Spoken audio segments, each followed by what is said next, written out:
നമസ്കാരം, ന്യൂസ് ക്യാപ്സ്യൂളിലേക്ക് സ്വാഗതം.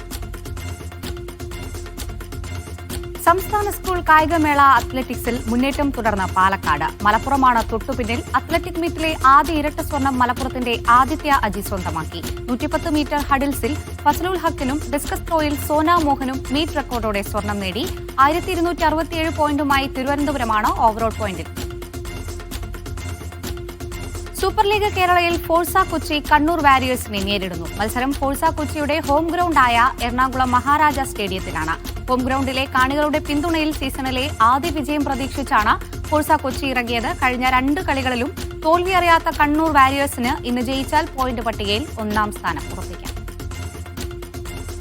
ഇന്ത്യയിൽ നടക്കാനിരിക്കുന്ന ജൂനിയർ ഹോക്കി വേൾഡ് കപ്പിൽ നിന്ന് ടീമിനെ പിൻവലിച്ച പാകിസ്ഥാൻ. ചെന്നൈ, മധുര എന്നിവിടങ്ങളിലായി നടക്കുന്ന മത്സരത്തിനു പകരം ടീമിനെ ഉടൻ പ്രഖ്യാപിക്കുമെന്ന് അന്താരാഷ്ട്ര ഹോക്കി ഫെഡറേഷൻ അറിയിച്ചു.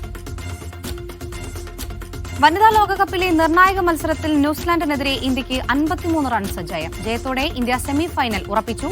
ആദ്യം ബാറ്റ് ചെയ്ത ഇന്ത്യ 49 ഓവറിൽ 3-ന് 340 എന്ന സ്കോറിൽ നിൽക്കെ മഴ മൂലം മത്സരം നിർത്തിവെച്ചു. പിന്നീട് ന്യൂസിലൻഡിന്റെ വിജയലക്ഷ്യം 44 ഓവറിൽ 325 നിശ്ചയിച്ചെങ്കിലും 271 റൺസിന് കിവീസിന് പുറത്താവുകയായി. മലേഷ്യയിൽ നടക്കുന്ന സ്റ്റോം സ്പിന്നേഴ്സ് കപ്പ് 2025 10 പിൻ ബൌളിംഗ് ഇന്ത്യ ടീമിൽ കൊച്ചി സ്വദേശിയും കാക്കനാട് സ്വദേശി ഷാബിനാണ് മത്സരത്തിൽ പങ്കെടുക്കുന്നത്. ഷാബിന് പുറമെ ബംഗളൂരിൽ നിന്നും 2 പേരും ഡൽഹിയിൽ നിന്ന് ഒരാളും ഉൾപ്പെടെ 4 പേരാണ് ഇന്ത്യൻ ടീമിനായി മത്സരിക്കുന്നത്. ഇന്ന് തുടങ്ങുന്ന മത്സരം 3 ദിവസം നീണ്ടുനിൽക്കും.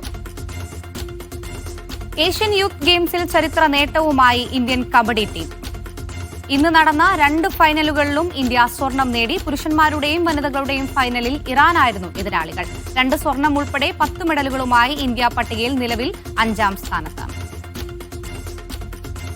ഏഷ്യൻ യൂത്ത് ഗെയിംസ് വേദിയിൽ കാണികളുടെ ഹൃദയം കീഴടക്കി ഫലസ്തീൻ ടീം. ഉദ്ഘാടന ചടങ്ങിനിടെ ഫലസ്തീൻ ടീം പതാകയുമായി പരേഡിനിറങ്ങിയപ്പോൾ ഗാലറി മുഴുവൻ എഴുന്നേറ്റ് നിന്നു. ഫലസ്തീന്റെ കൌമാര താരങ്ങളെ സ്നേഹാരവങ്ങളോടെയാണ് ഗാലറി സ്വീകരിച്ചത്. അർജന്റീന സൂപ്പർ താരം ലയണൽ മെസ്സി ഇന്റർ മയാമിയിൽ തുടരും. 2028 ഡിസംബർ വരെ തുടരാനാണ് മേജർ സോക്കർ ലീഗുമായുള്ള പുതിയ കരാറിലെ ധാരണ. അടുത്ത ദിവസം നാഷണൽ ക്ലബിനെതിരെ നടക്കുന്ന ഇന്റർ മയാമിയുടെ പ്ലേ ഓഫ് മത്സരത്തിൽ മെസ്സി ഇറങ്ങും. മാസങ്ങൾ നീണ്ട ചർച്ചകൾക്കൊടുവിലാണ് ഇന്റർ മയാമി മെസ്സിയുമായി ധാരണയിലെത്തിയത്.